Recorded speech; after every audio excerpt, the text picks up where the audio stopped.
At this point, 2 paracentesis incisions have been made, one superior, one inferior, and myostat has been injected in the eye.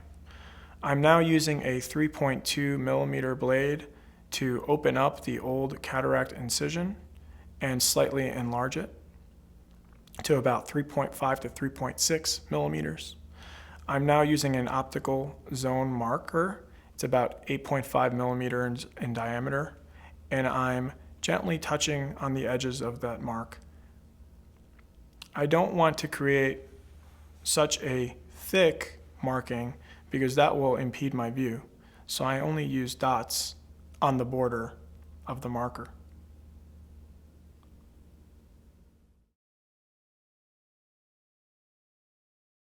I now use the reverse Sinskey to enter the eye from the paracentesis. I go across the eye and I score Descemet's membrane, aka the desmetorexis. I start left first, then I go back to the origin and I go towards the right, following my marks. I then will go across the eye and try to peel back the desmetorexis there, and to create a starting point for my scraper that has a sort of wider point at the tip, so I can more easily go back and forth to peel back Descemet's and the old endothelium that is now compromised, in this case of pseudophakic bullous keratopathy. I now use forceps, desmetorexis forceps, to pull out the endothelium and Descemet's that I've scored, and it looks complete. I'm satisfied with this. Then with the IA, I remove any residual viscoelastic. So now my assistant will pour, essentially, the TransplantREADY DSAEK system into my hand over a BSS basin just for safety. And I'm making sure that the 5cc syringe, all the bubbles are out.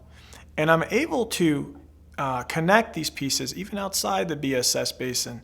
You may want to do it inside the BSS basin at first, but as long as you keep your hand off of the plunger or anywhere near the plunger, it really should not eject during this preparation.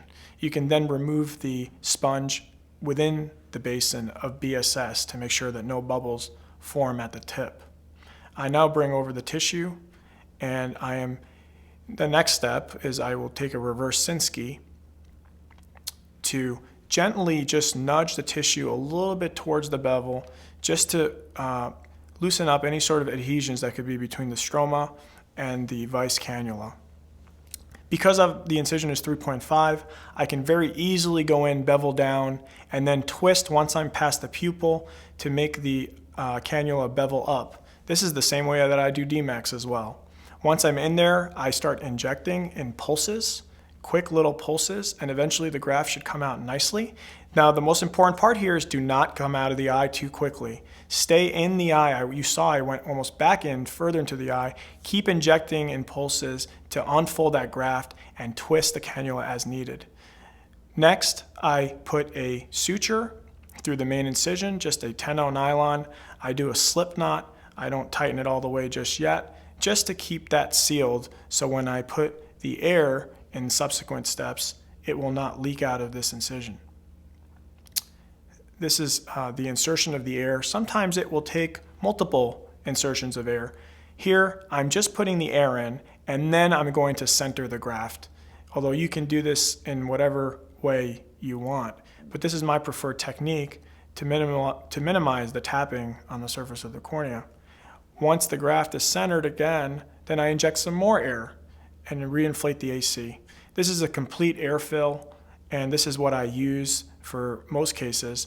But then I will reduce the air fill to about 80%, or in certain cases that are complex, I will leave a full air fill for at least an hour and a half. Here I'm essentially squeegeeing out any interface fluid, and this is a nice step just to make sure that there are no fluid pockets. Next, I insert some subtenons or subconjunctival antibiotics with steroid